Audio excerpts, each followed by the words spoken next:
Alors bonjour à tous. Donc aujourd'hui, nous, on a prévu, j'avais prévu de t'inviter il y a un petit moment, c'était au moment où Bachar al-Assad était tombé, parce que je voulais voir avec toi, euh, notamment la question kurde, où ils en sont dans leur lutte, mais aussi en Syrie. Bon, on a en plus un cessez-le-feu entre Israël et Gaza, sera-t-il tenu? C'est peu probable, vu les nombreux cessez-le-feu qui n'ont pas été respectés par le passé. Néanmoins, voilà, moi je voulais t'entendre et entendre plus généralement le PRCF parce que je trouve que vous avez un point de vue intéressant sur ces questions-là, d'autodétermination des peuples et de lutte pour la question sociale, ce que les Kurdes font ensemble. Ajouter à ça les questions féministes et écologistes qui touchent le Kurdistan, notamment dans ces régions géographiques assez arides. Est-ce que tu veux faire un petit speech avant pour te présenter, peut-être présenter le PRCF, et après on part sur des questions. Bien sûr, oui. Bah, tout d'abord, vous remercier à Fréquence Populaire Média pour l'invitation. Pour nous, c'est toujours un plaisir de pouvoir échanger sur tout type de sujets, que ce soit internationaux ou nationaux. Je ne sais pas d'ailleurs si on m'entend bien là, comme ça avec. On t'entend Très bien. parfaitement. D'accord. Donc concernant le pôle de Renaissance communiste en France, on est une organisation fondée, on va dire, en séparation du PCF, Parti communiste français, depuis 2004. Donc on vise à la reconstruction d'un parti communiste en France sur, on va dire, un socle politique et d'idées qui correspondaient à ce qu'était ce parti, au moins jusqu'à la période Mitterrand, enfin Marché, tout ça. Voilà, hein. Donc, après, il y a eu le renoncement à l'eurocommunisme et toute la suite. Je ne refais pas l'histoire, mais voilà, c'est l'objectif principal de notre organisation. Après, évidemment, on défend un certain nombre de choses, peut-être parmi les plus connues, qui est bon, le Frexit, hein, l'indépendance nationale de la France, qu'on appelle les quatre sorties, euro, OTAN, Union européenne, et évidemment aussi l'opposition au capitalisme. Très bien. Eric, une petite question. Non, du coup, non, on va peut-être attaquer directement sur le sujet. Donc, sur la question, peut-être, alors, soit Syrie, soit plus particulièrement le Rojava. Mhm. Donc, je sais pas, là, c'est au choix pour toi. Peut-être ça serait bien d'expliquer déjà comment ça se passe au Rojava, quelles sont les expériences qui sont plus ou moins en mode autogestionnaire qui se déroulent là-bas. Et donc, du coup, pour situer un petit peu comment sur ce territoire-là les gens s'autodéterminent et sur quel type d'orientation, ce qui est toujours intéressant parce que c'est pas forcément à ça que les gens s'attendent quand on parle du Proche et Moyen-Orient. Mhm. Donc Bien sûr, voilà. oui. Enfin, moi, pour moi, on peut parler de la Syrie en général, si vous Oui, voulez, oui, oui, non, mais après pas on, de problème, mais on développera effectivement, sur les derniers trucs. concernant les Kurdes, hein, même si je suis loin d'être un spécialiste de cette question-là, mais c'est vrai que c'est une expérience unique qui est mise en place. Maintenant, il faut voir comment ça va continuer dans ces conditions-là, puisque il faut savoir que la Turquie, le régime d'Erdogan, ne veut pas d'un Kurdistan indépendant. Euh, Ils avaient déjà essayé d'envahir donc le nord-est de la Syrie qui est contrôlé par les Kurdes. Ils avaient été arrêtés par des négociations et bon, l'armée syrienne était venue s'interposer. Et les Russes derrière aussi avaient cherché à négocier la fin des hostilités. Ça s'était un petit peu gelé comme ça pendant quelques années, un gel de conflit. Bon, finalement, on voit ce qui se passe avec la destruction de la Syrie. Donc, il n'y a plus d'armée syrienne qui jouait un peu sorte de zone tampon entre la Turquie et les Kurdes. Et on voit donc la Turquie et les groupes associés à la Turquie, puisque HTS, tous ces groupes terroristes islamistes sont des groupes financés par la Turquie, reprennent les hostilités contre les Kurdes. On a vu qu'ils les ont expulsés de la région de Mandjib, là, c'était à l'ouest donc de l'Euphrate. Il y a eu des tensions avec les États-Unis qui soutiennent les Kurdes. Hein. Il faut savoir quand même que il y a des relations entre eux qui ont demandé à ce que les Turcs n'envahissent pas l'est de l'Euphrate. Donc voilà, vous pouvez aller à la rive ouest, là c'est bon, mais passez pas après, puisqu'il y a les champs de pétrole. Donc, forcément, ça pose des problèmes.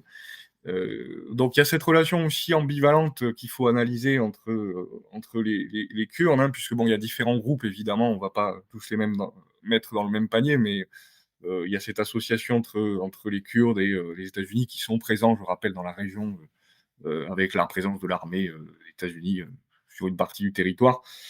Donc effectivement, qui pose des questions sur quelle est l'orientation finalement de cet État kurde, qui a au moins le mérite de se vouloir laïque, je dirais, contrairement à ce qu'on va avoir en Syrie, où là, c'est un phénomène similaire à ce qu'on a en Afghanistan, c'est-à-dire on va plonger directement dans une espèce d'émirat, on va dire, une dictature islamiste, obscurantiste du pire style.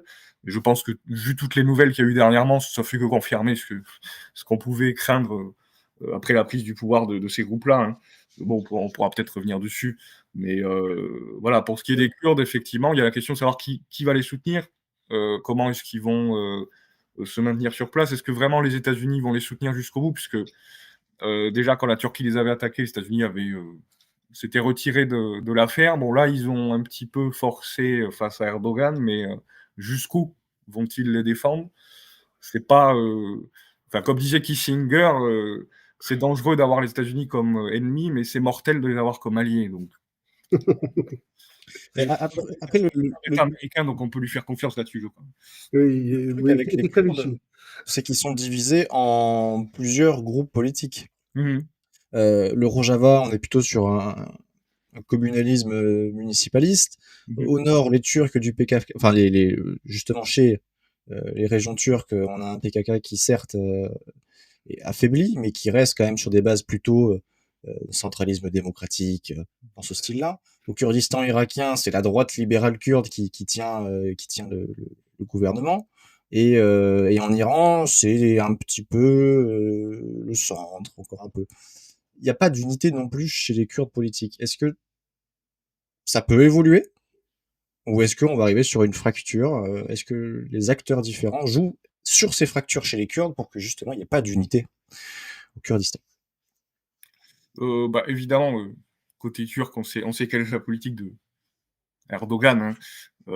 Bien sûr, il va jamais laisser le reste des régions kurdes rejoindre ça. C'est d'ailleurs pour ça qu'il veut pas d'État indépendant, puisqu'ils savent que derrière, ça peut être une base pour que les autres régions où la population kurde est majoritaire puissent vouloir rejoindre. Je suis pas sûr que ça ait lieu. Enfin, déjà, il faudrait que cet État kurde soit reconnu, ce qui n'est pas le cas. C'est vrai que c'est dommage qu'il n'y ait jamais eu de négociation qui aboutit à quelque chose de concret entre la Syrie, justement, quand il y avait toujours Assad, la Syrie, et les Kurdes.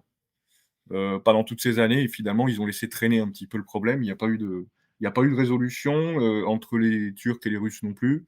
Et les États-Unis non plus, en fait, eux, ils n'ont pas intérêt à ce qu'il y ait un rassemblement des Kurdes, parce que eux, c'est la stratagème de la balkanisation. Il faut des petites régions qui sont séparées les unes des autres. Donc, je pense que tant que les Kurdes sont comme ça leur va. Ça permet l'exploitation du pétrole, et puis voilà, puis il laisse courir un petit peu les dissensions entre les différents groupes. Hein.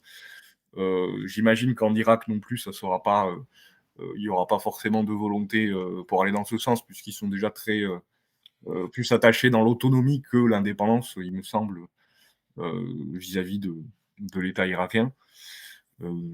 En tout cas, ça a l'air compliqué. Ce sera d'autant plus compliqué dans cette situation où il n'y a plus l'armée syrienne, hein, qui était, comme je le disais avant, qui faisait tampon avec la Turquie en quelque sorte. Hein. Non pas qu'ils n'avaient pas de problème qu'ils n'avaient pas de différend avec les Kurdes, hein, bien sûr qu'ils en ont eu. Et je pense que c'est là aussi ce qui a été dommage, qu'il n'y ait pas eu d'avancée de négociation sur les revendications des Kurdes vis-à-vis des Syriens. Mais le simple fait de ne pas vouloir céder au territoire souverain, bon, faisait qu'il y avait au moins cette protection.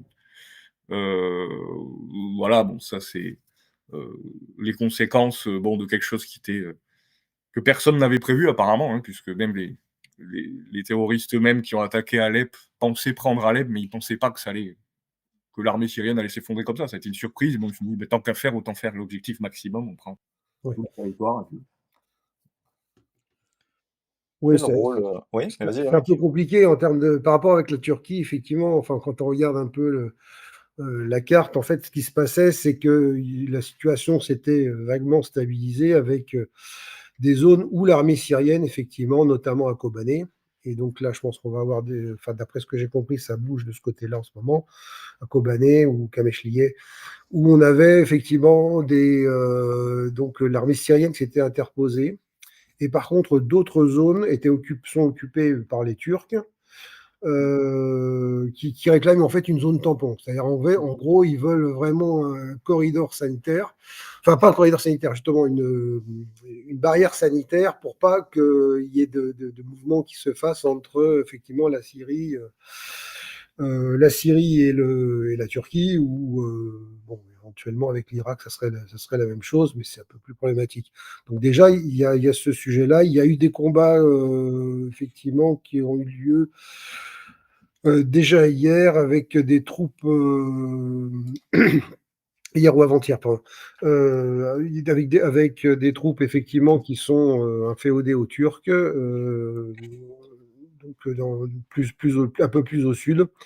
Voilà, donc on a ce sujet-là. J'en profite pour recommander, je ne fais pas du placement de produits, mais il y a une chaîne qui est pas mal, une chaîne YouTube qui s'appelle Les Conflits en carte. Ça permet de suivre de manière assez sérieuse ce qui se passe sur différents fronts de conflit. Donc en ce moment, ils sont beaucoup sur cette zone-là, et évidemment l'Ukraine, où donc on a un suivi assez intéressant et qui permet des fois de bien relativiser ce qu'on peut lire dans la presse ici, sachant que voilà, il se base sur des images de contrôle objectif, et sur les communications évidemment des deux belligérants. Donc quand ça match, c'est que donc on a quelque chose qui est un peu plus suivi, un peu plus sérieux. C'est plus compliqué manifestement sur la Syrie, mais ils arrivent, donc du coup il y a moins d'informations, mais celles-ci sont documentées. Oui, donc en fait, alors, est-ce que les Américains risquent d'abandonner les Kurdes finalement, indépendamment de la question? Effectivement, on a bien compris qu'ils ont besoin d'une petite balkanisation et puis de jouer les uns contre les autres. Tout le Moyen-Orient, ça fonctionne comme ça depuis des siècles, au moins depuis les successeurs d'Alexandre, donc ça continue. Voilà, ça continue. Mais justement, est-ce que les Américains auraient un intérêt autre que pétrolier? Et peut-être qu'on reparlera du pétrole d'ailleurs dans le cas de la Syrie, parce qu'il y a quand même une grosse influence de tous azimuts. Indépendamment de ça, est-ce qu'ils ont un intérêt à maintenir quelque chose, sachant que la Turquie est leur allié dans l'OTAN? C'est un paramètre qu'il faut pas oublier, et que c'est un allié qui a toujours été un peu ménagé par les Américains, dans la mesure où, effectivement, à l'époque de la guerre froide, ils avaient besoin de quelque chose qui mette un peu la pression sur le flanc sud de l'URSS. Donc voilà, je peux reprendre sur ce point-là, si tu veux, éventuellement. Oui, effectivement, enfin, il faut voir, on sait que, l'équipe là qui arrive, qui va être investie le 20 janvier avec monsieur Trump et son vice-président, ont déjà annoncé des ambitions de continuer, d'approfondir les opérations, au Moyen-Orient. On sait qu'ils veulent aller contre l'Iran avec, tout ce qu'ils ont, hein. C'est vraiment une cible qui est désignée. Cible d'autant plus affaiblie que bon, la Syrie était leur allié, donc maintenant ils sont un petit peu coupés du Proche-Orient. Euh, Ce qui veut dire aussi que le Liban et la Palestine sont isolés, hein. Du côté pour Israël, c'est quand même une bonne aubaine cette affaire. D'ailleurs, qu'ils peuvent occuper le sud de la Syrie et contourner le Liban par la frontière est qui était à la Syrie. Donc forcément, ça les arrange, je pense. Après, effectivement, vous avez mentionné qu'il y a la Turquie qui est un allié. Ça ne les empêche pas d'avoir des petites dissensions, hein, Oui, bien sûr. petites dissensions qui peuvent se traduire d'ailleurs par des confrontations extrêmement violentes. On sait qu'il va y avoir une lutte de pouvoir en Syrie entre les différents groupes pour savoir qui va vraiment contrôler ce qui est resté du territoire et qui a été pris par ces différents groupes. Parce que forcément, ils étaient tous unis contre Bachar el-Assad, mais maintenant qu'ils ont pris le pouvoir, ils ne sont pas forcément très copains entre eux, hein. Enfin, je ne vais pas rentrer dans le détail, parce que ça pourrait devenir très compliqué. Mais... Ouais, il y a un gros sujet, une tentative de reconstitution de l'État islamique dans le sud de la Syrie. Bon, ça a toujours été une zone un peu compliquée à maintenir. Hein, bon. Donc oui, probablement qu'il y aura des chocs et des affrontements internes entre ces factions pour le contrôle de ce qui reste de la Syrie. Hein, où il y a on va dire, un nouveau gouvernement officiel qui est promu par ce groupe HTS, mais bon, on voit bien ce que ça donne, qui sont proches des Turcs, mais qui sont aussi rattachés, qui étaient proches d'Al-Qaïda. Hein. Bon, voilà. D'ailleurs, Al-Qaïda avait félicité Giuliani, dire qu'il avait fait du bon boulot. Voilà, après on pourrait très bien commenter sur ce qui s'y passe, mais je pense que c'est assez évident quelle direction ça prend. Après, effectivement, je ne sais pas si les États-Unis vont davantage s'investir pour soutenir les Kurdes. C'était un peu l'inconnu avec M. Trump, hein, parce qu'il peut partir dans un sens comme dans l'autre très radicalement. On sait qu'il va aller contre l'Iran. Je ne sais pas si les Kurdes vont vraiment vouloir s'affronter avec l'Iran. Donc peut-être qu'à ce niveau-là, il y aura des négociations, je ne sais pas. En tout cas, c'est ce qui est planifié. En tout cas, on peut s'attendre à ça. Mais ça fait partie, effectivement, au-delà du pétrole. Parce que certes, le pétrole, c'est le cliché, mais ça reste vrai. Puisque, alors j'avais vu, c'était un article de The Guardian il n'y a pas si longtemps, il y a peut-être 2 ans, qui disait que 80% du pétrole syrien était récupéré par l'armée des États-Unis.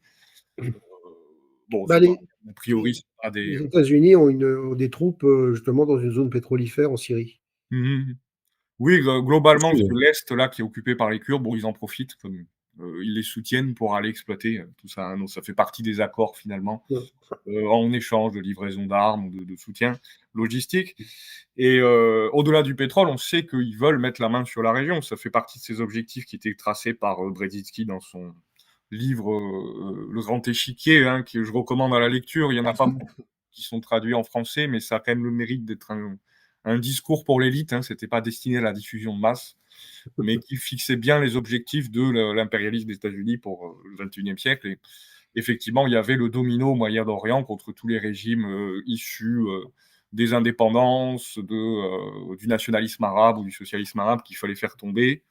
Tous ceux qui se sont opposés à l'hégémonie des États-Unis. Donc effectivement, a priori, ils vont continuer dans cette direction, hein, d'autant plus agressivement qu'aujourd'hui, il y a une fuite en avant dans plusieurs directions des États-Unis, qu'on voit, dont le système a quand même du mal à continuer de fonctionner, donc il faut plus de rentrées de ressources pour compenser une dette qui est colossale. Oui, c'est le même mécanisme un peu que l'Empire romain, en fait, en réalité. Ils s'étendent, et voilà, ils cherchent à abonder à s'étendre parce qu'ils ont plus le choix et l'ensemble de l'économie doit fonctionner là-dessus. Enfin bon, il y a très loin, hein, mais effectivement, c'est quand même un peu la même mécanique qui se met en place. Sur la question pétrolière, tu veux pas porter un petit éclairage sur les histoires des différents projets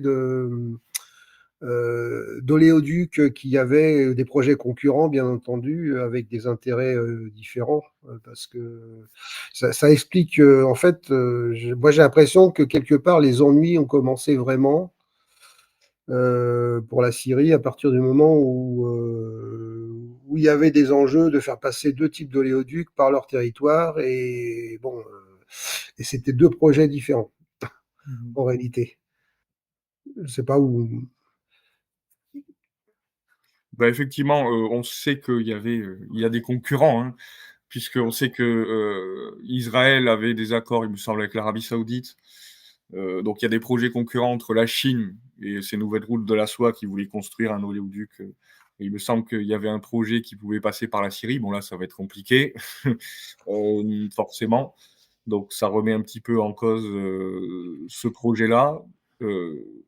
En même temps, Israël aura du mal à faire son propre projet parce qu'au vu de ce qui s'est passé à Gaza, la plupart des pays de la région ne veulent plus trop faire avancer la chose avec eux par simple question de popularité auprès des populations, des dirigeants locaux. Hein.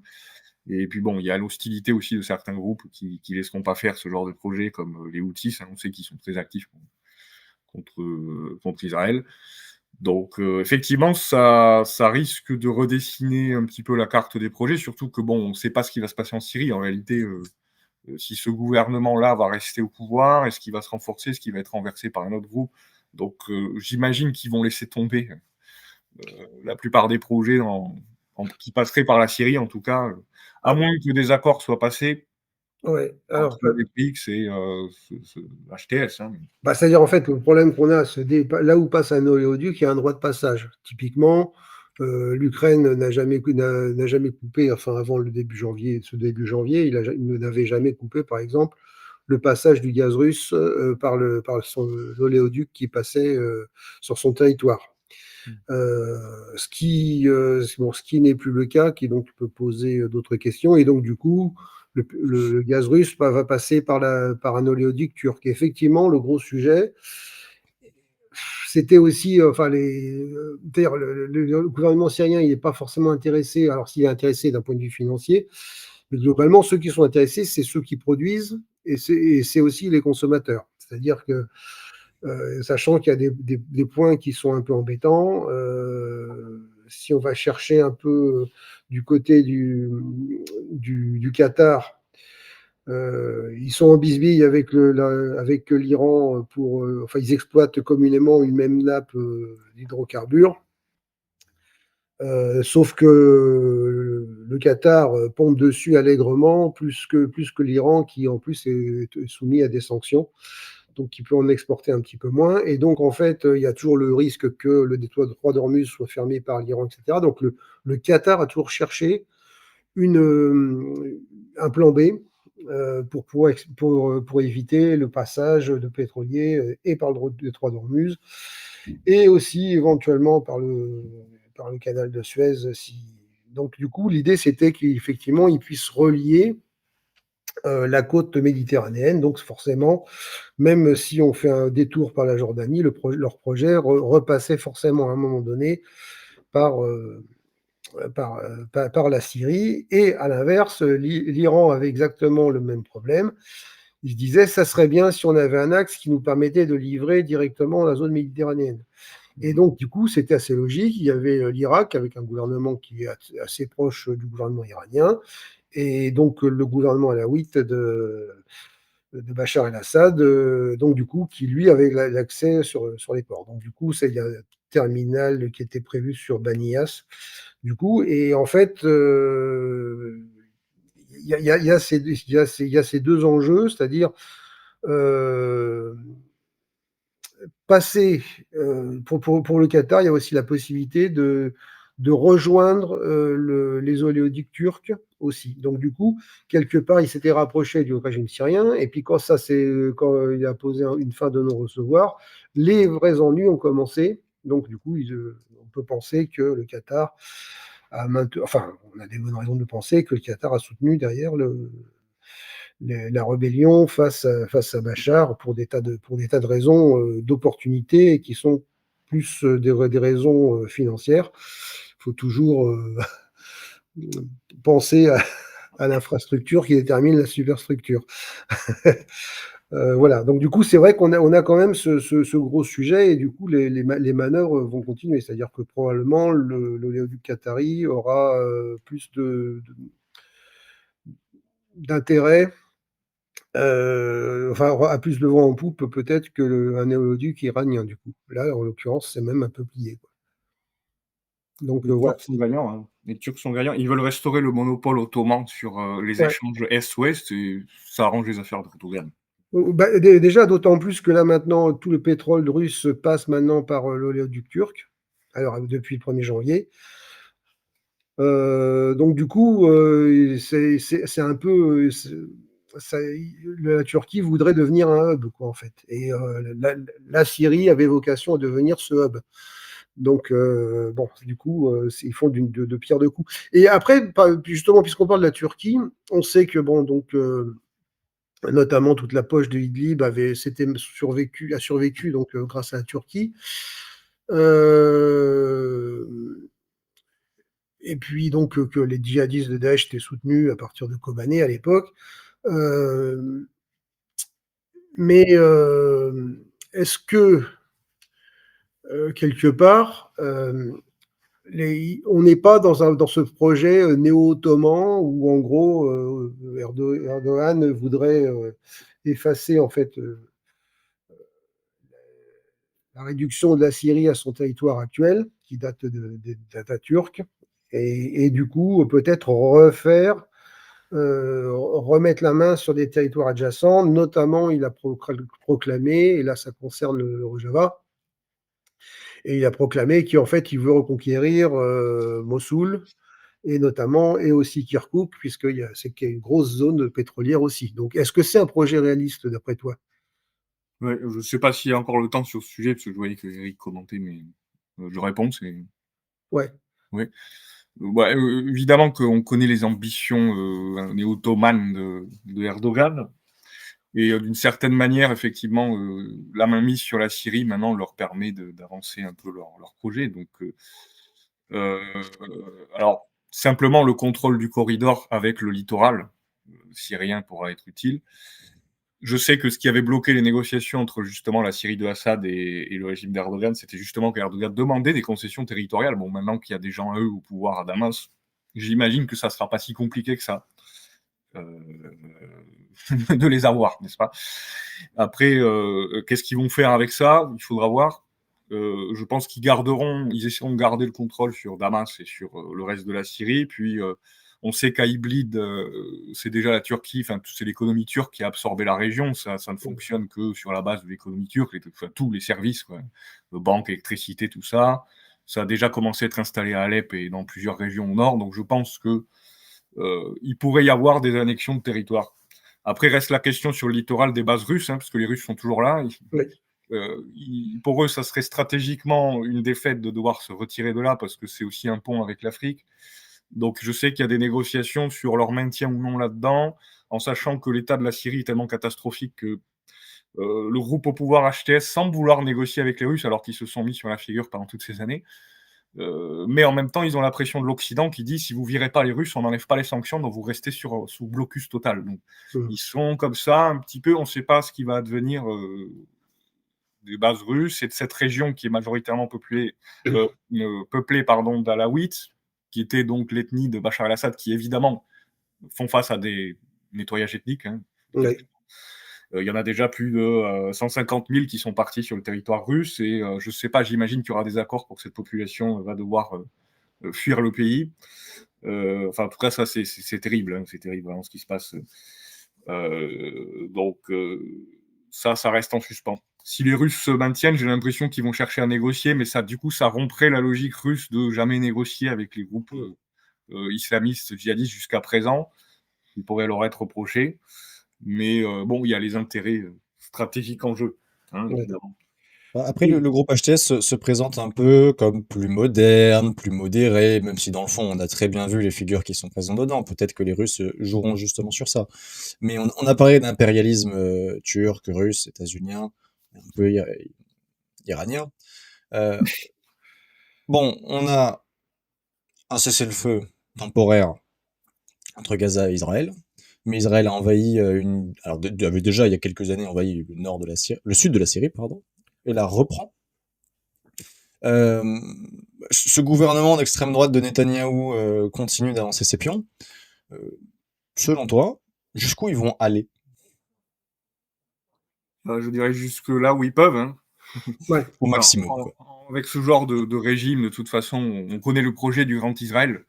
On sait que si le rapport de force leur permet, ils iront le plus loin possible. Alors, effectivement, il faut se poser des questions, parce que il y a une espèce de paradoxe entre, d'un côté, l'apparente force du régime de Netanyahou, et en même temps, on sait qu'il est très contesté à l'intérieur.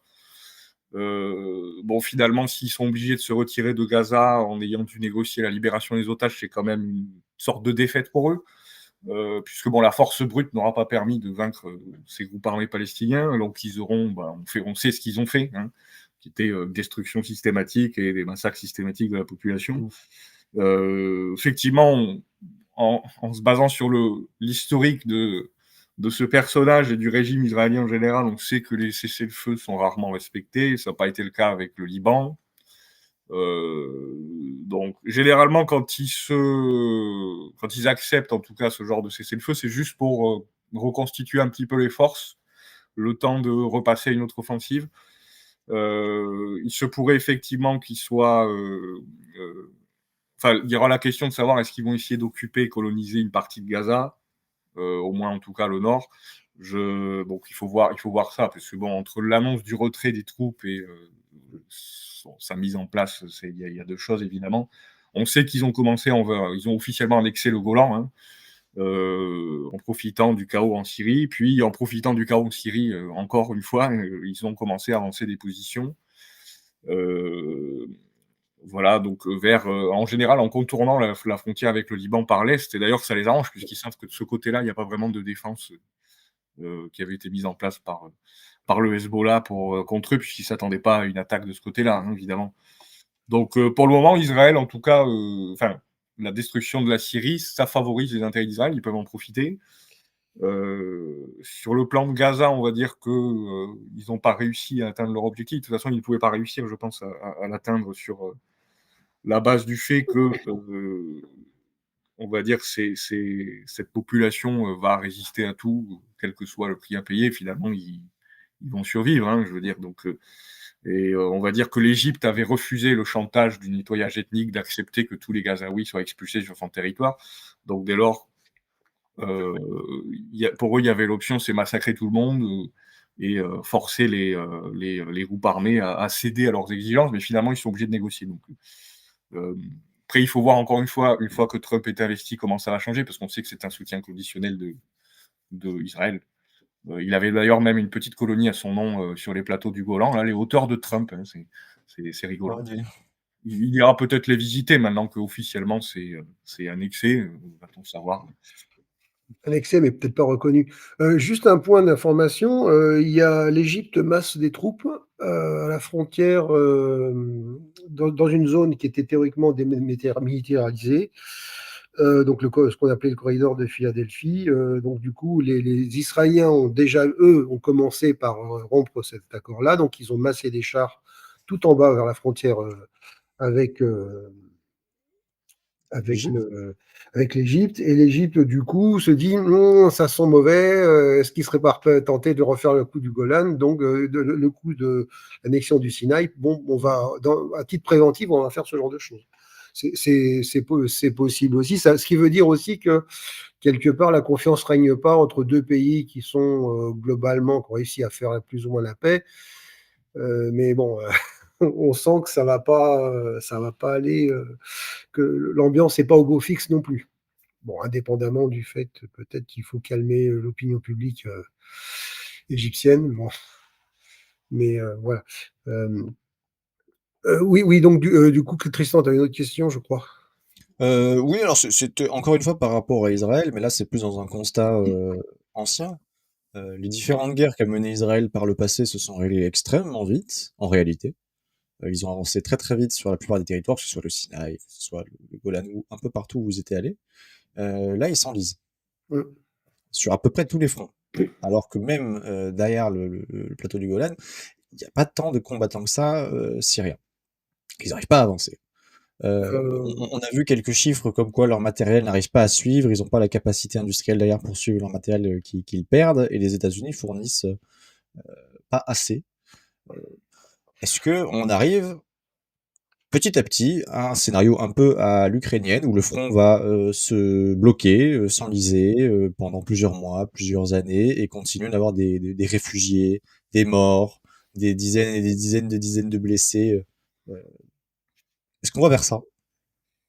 Ben, c'est vrai que si on prend le grand tableau, si vous me permettez, prendre un pas en arrière, mais pour pas dire le grand échiquier de Monsieur Brzezinski, mais il y a un seul front finalement qui est en train de se dessiner, hein, depuis la Finlande, en passant par l'Ukraine, le Proche-Orient, l'Asie et jusqu'à la péninsule coréenne. Hein, on a une espèce d'un seul front entre d'un côté ces puissances qui soient directement l'impérialisme hégémonique des États-Unis ou des alliés ou des satellites locaux, et d'un autre côté tout un tas de peuples, de pays qui finalement refusent cette domination et cette hégémonie, souhaitent l'indépendance et se battent pour ça. Et effectivement, on a l'impression qu'il y a une généralisation de ce front et que ce front est effectivement une sorte de grande guerre de tranchées mondiale. Effectivement, c'est vrai qu'Israël a eu beaucoup plus de mal aujourd'hui à avancer, donc ça montre quand même que de l'autre côté, ils ont fait des très grands progrès militaires aussi de ce point de vue-là. Enfin, en tout cas, ils se sont cassés les dents au Liban au niveau terrestre sur les défenses du Hezbollah. Bon, ils ont pu bombarder, évidemment, avec la supériorité aérienne qui est la leur. Mais au niveau terrestre, ils n'ont pas pu avancer vraiment grand-chose. À Gaza, ils ont eu, malgré la supériorité incroyable qu'ils ont, eu beaucoup de pertes. Hein. Bon, il y a aussi toujours les tactiques d'employer des mercenaires pour faire passer ça comme des pertes qui ne sont pas de l'armée officielle, mais on sait qu'il y a des morgues remplies sur des bateaux en face de Gaza, bon, avec des milliers de cadavres. Donc ça n'a pas été non plus très, très facile pour eux. Donc effectivement, on a l'impression que, au-delà de la propagande et du discours ou de la supériorité sur la question aérienne, ils ne sont pas capables réellement de l'emporter contre les forces qui s'opposent à eux.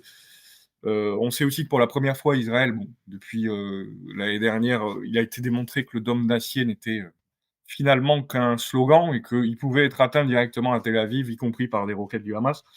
Donc le Hezbollah aussi l'a démontré. Ils ont forcé tout le nord d'Israël à être évacué par des bombardements. Alors là, je ne sais pas comment ça en est sur les derniers jours, mais bon, il y avait supposément ce cessez-le-feu qui n'a pas été respecté. Donc, je crois que pour la première fois, il y a aussi une inversion de tendance démographique en Israël. C'est qu'il y a plus de gens qui partent, qui préfèrent fuir les affrontements que de ceux qui débarquent. Donc, la situation aussi économique d'Israël est très mauvaise, hein, ils sont très endettés. Donc, effectivement, ça pose des questions sur l'avenir sur le long terme du régime israélien, au-delà de M. Netanyahou, hein, de toute façon. Qui a priori est quand même assez affaibli, assez contesté en interne, donc c'est pour ça qu'il était dans cette fuite en avant, hein, pour pas rendre compte du niveau national. Quand il en arrive à censurer la gauche en Israël, et même la gauche modérée, hein, bon, c'est qu'on tombe dangereusement dans un système dictatorial. Hein. On vient à censurer la gauche. Je crois qu'il y avait le maire de Tel Aviv qui disait qu'il transforme Israël en une théocratie fasciste. On pourra peut-être concéder à son expression. Dans la tendance générale, effectivement, l'autoritarisme, c'est quand même très visible. Il y a eu ce parlementaire qui a été viré manu militari du Parlement, en violation de la loi flagrante. Mais ça ne surprend pas, effectivement, qu'il y ait cette fuite en avant. Et c'est généralement une fuite en avant vers ce que nous, on dénonce, la fascisation générale dans le bloc occidental, c'est-à-dire une tendance à l'autoritarisme, une sorte de nouveau fascisme qui se met en place. Donc, répression systématique, de plus en plus systématique, policière, juridique. On voit des nostalgiques de certains régimes qui refont surface, hein, notamment en Ukraine ou dans les pays baltes. Donc, ça part quand même dans un sens qui devrait préoccuper tous les progressistes en général, et même les citoyens lambda, que ce soit en Israël ou ici en France d'ailleurs. Hein. Ce que je te propose, c'est que avant de conclure, parce qu'il va nous rester 14 minutes à peu près, dans le chat, si vous avez des questions à poser, que ce soit en rapport avec notre sujet ou plus généralement le PRCF ou que sais-je, allez-y. Et Boris, si tu as des questions qui t'intéressent, tu me le dis, je te les affiche et on en parle. Mais voilà, pour conclure sur ce sujet Moyen-Orient, Kurdes, Israël, Syrie, dans cet arc-là, bon, on va pas vers une paix durable, quoi. Non, je ne crois pas. Ouais, même pour info, il y a eu des échanges de tirs entre le HTS et l'armée régulière libanaise à la frontière. Bon, ça a été très vite interrompu, notamment le HTS. On dit non, quoi. On dit calmez-vous, voilà, mais globalement, c'est vrai que ça reste très tendu. Quoi. Oui, bien sûr. Bon, il y a beaucoup de groupes hein, dans cette espèce de conglomérat. Ouais. On en a avec des drapeaux de Daesh hein, qui défilent dans les villes. On ne sait pas qui finalement, est-ce que HTS va garder le pouvoir? Est-ce qu'ils vont se faire une espèce de libéralisation de façade juste pour être acceptable pour l'opinion publique à l'extérieur? Bon, on sait que dans la presse, on n'a pas arrêté de nous les vendre comme étant coucou, ça y est, on n'est plus djihadiste, on est gentil. C'était quand même assez spécial. Hein. Monsieur Doulani, il faut rappeler, Monsieur Doulani était encore recherché pour 10 millions de dollars il y a encore même pas au début là, de l'année. Et puis bon, il y a eu un petit coup de baguette magique à Washington pour dire non, mais finalement, c'est un leader très modéré, très respectable, on va parler avec eux. Mais il faut voir attention, parce que s'il négocie avec les Russes, il va redevenir un peu plus méchant. Sulfureux. À moins qu'ils cèdent aux pressions américaines qui leur dit vous dégagez les bases russes et on vous fait sauter l'embargo. Hein. C'est sur la table. C'est sur la table. C'est vrai que là, à ce niveau-là, on ne sait pas dans quelle direction ça va partir, mais le Liban, c'est assez inquiétant, effectivement, que le Liban soit isolé, que d'un pays ami, maintenant, on ne sait pas trop quoi, et en même temps, il y a des groupes qui commettent des actions, des agressions, et il y a eu une incursion, je crois, d'un certain groupe à la frontière libanaise, dans un village libanais, qui ont assassiné certaines personnes, y compris des membres d'organisations palestiniennes, il me semble. Donc, voilà, la Bah, situation est le difficile. Liban ressemble un petit peu à la Bosnie, Herzégovine, pendant la guerre, en fait. On éclate le pays en fonction de ses différences culturelles, religieuses, et on met les gens les uns contre les autres à se battre. Et les intérêts économiques. Et les Faut intérêts jamais, faut jamais oublier que c'est quand même ça qui, qui détermine de base. Hein. Ouais.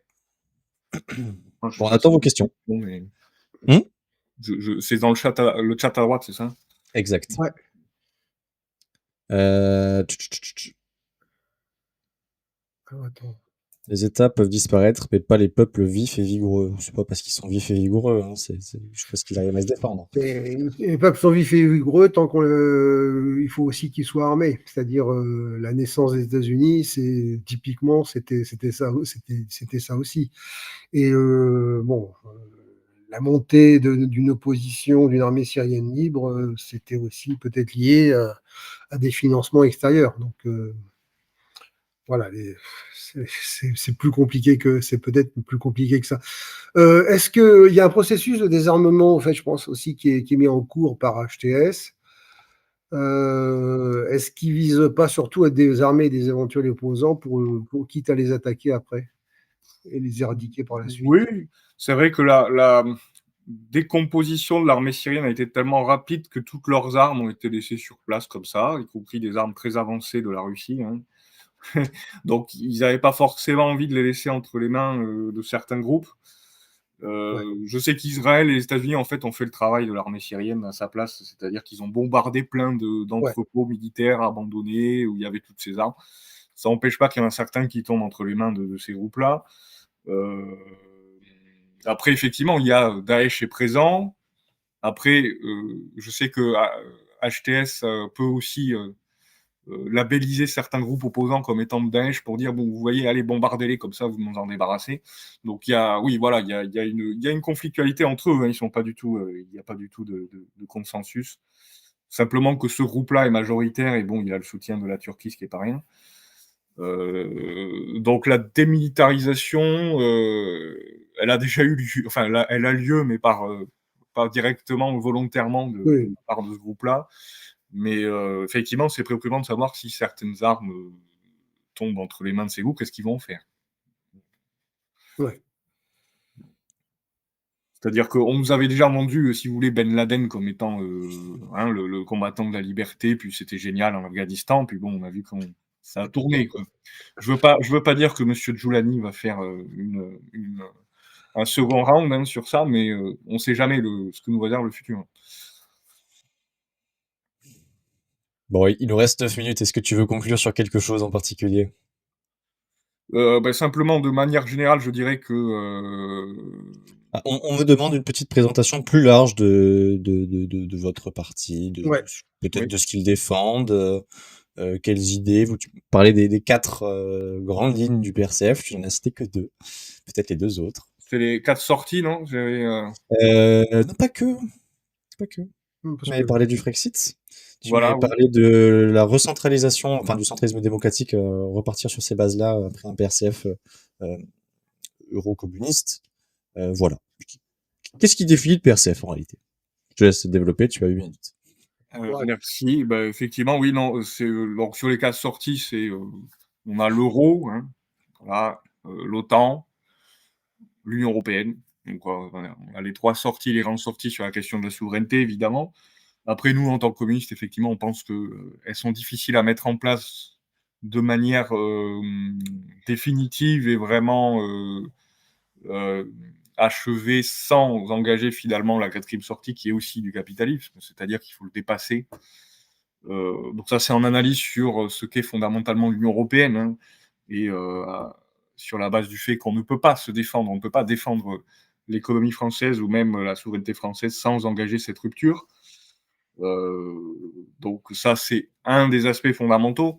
Après, sur la question du fonctionnement interne, effectivement, on a repris ce qui était le centralisme démocratique qui, nous le pensons, est finalement le meilleur équilibre entre, on va dire, un parti qui a la capacité d'agir de manière centralisée, hein, comme toute organisation politique, mais en même temps qui ait une démocratie interne qui soit à la base finalement des accords et de la ligne politique et des décisions prises par l'organisation.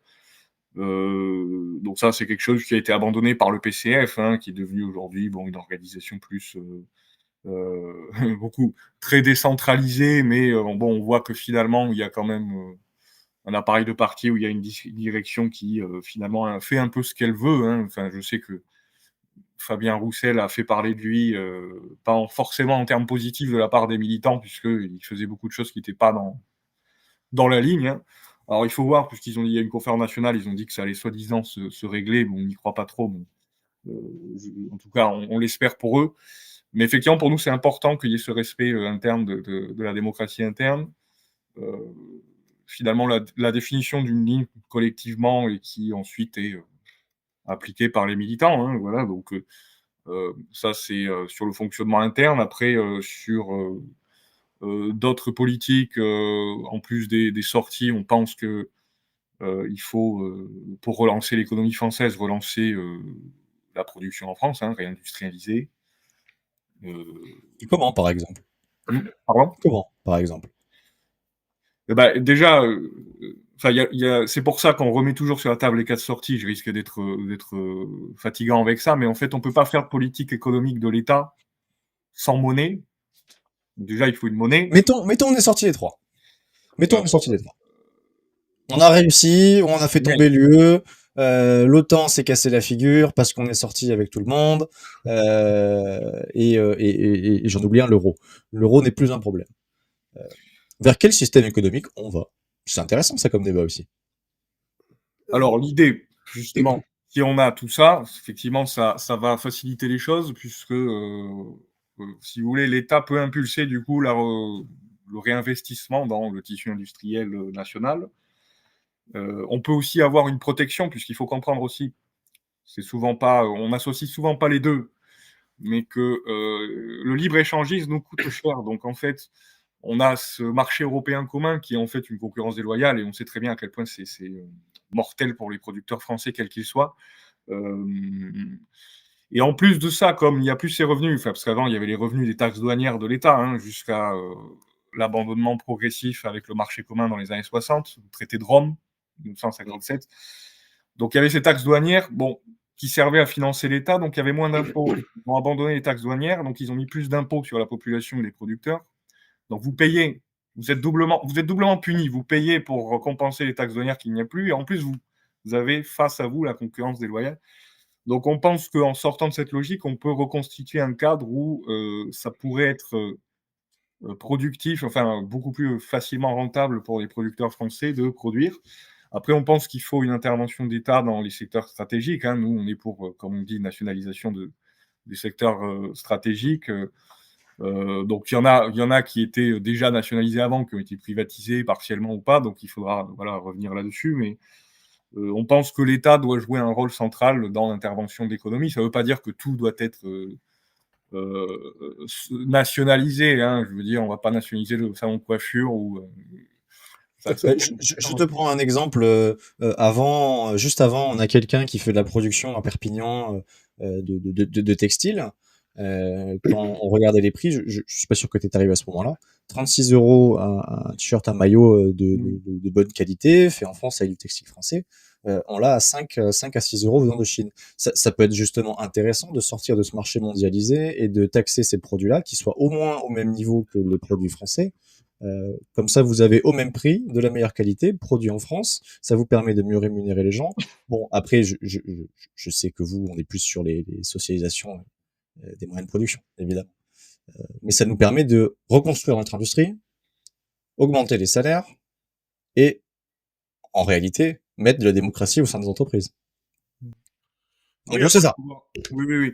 Alors bon, pour ce qui est des nationalisations, je sais pas, je pense pas que toutes les entreprises le seraient, hein. Non, pas les coiffeurs. On parlait un peu des secteurs stratégiques et surtout des gros poissons, que ça soit la grande distribution, certaines Mmh. industries, qui sont fondamentales aussi pour l'économie française. Donc, je suis pas sûr que tout doit être nationalisé comme ça d'un claquement de doigts. Bon, il faudrait aussi que ça soit un processus aussi où les travailleurs eux-mêmes et ceux qui sont dans les soient partie prenante de ce qu'ils veulent faire aussi, hein. C'est-à-dire donner plus de démocratie interne dans les entreprises et que ils puissent décider eux-mêmes qu'est-ce qu'ils veulent. Est-ce qu'ils veulent de l'autogestion? Est-ce qu'ils veulent de la participation?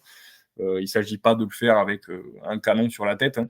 Mais voilà. Pour ce qui est justement de ce que vous parlez là de ces prix-là, effectivement, on est pénalisé aussi par l'euro, puisque l'euro a été fixé par les Allemands à un niveau très fort.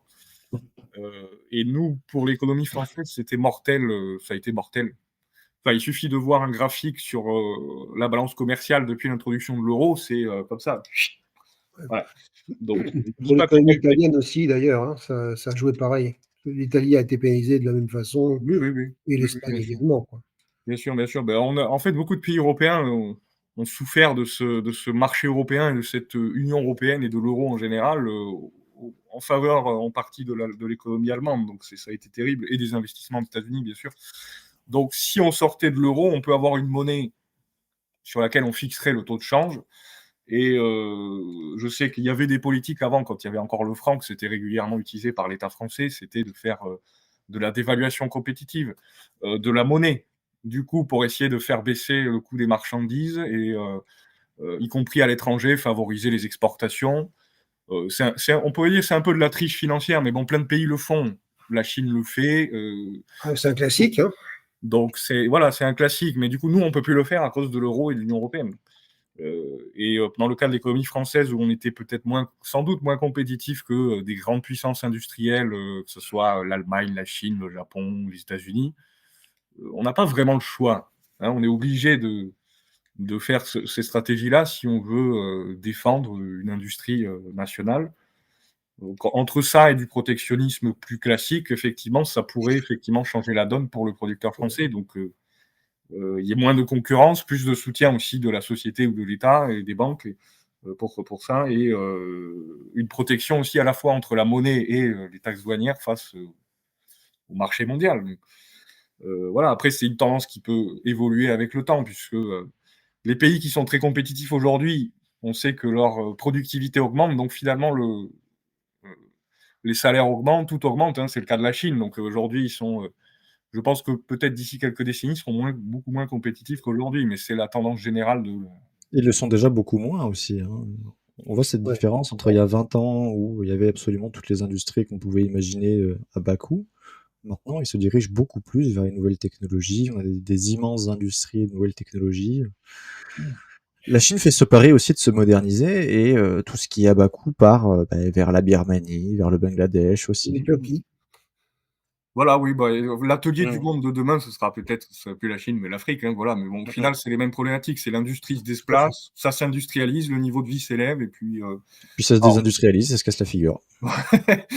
voilà, donc au Mais c'est le final, cycle du capitalisme en réalité, hein. ça remet. Ben, le fait qu'il puisse y avoir une remise en question de développement inégal au niveau mondial, ça mettrait fin à cette logique de la concurrence déloyale sur le marché international, si vous voulez. Donc, nous, on a intérêt finalement à se défendre en attendant que le reste de la planète élève son niveau de vie. Donc, c'est le cas de la Chine, peut-être demain de l'Afrique, on l'espère.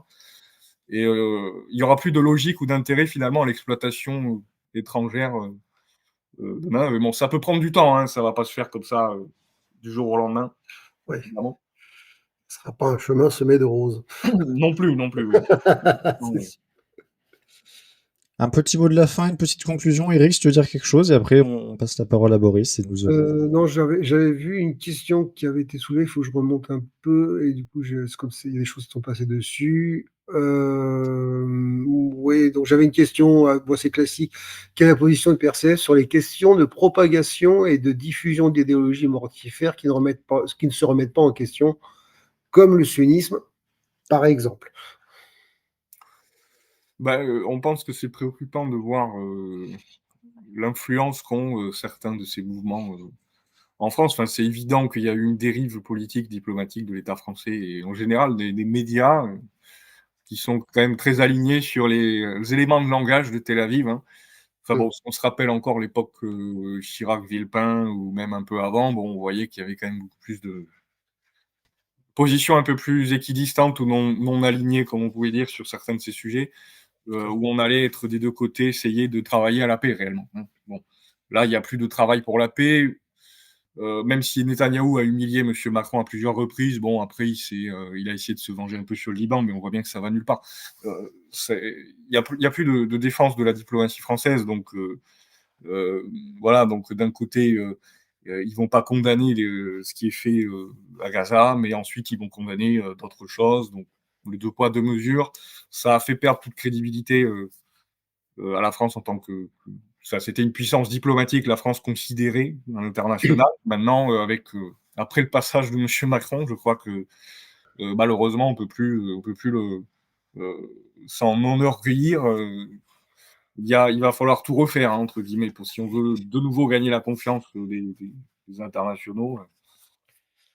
C'est dommage, c'est regrettable, mais c'est la conséquence d'une vassalisation aussi vis-à-vis des États-Unis. Macron a tout cramé, il faut tout reconstruire. C'est pour résumer.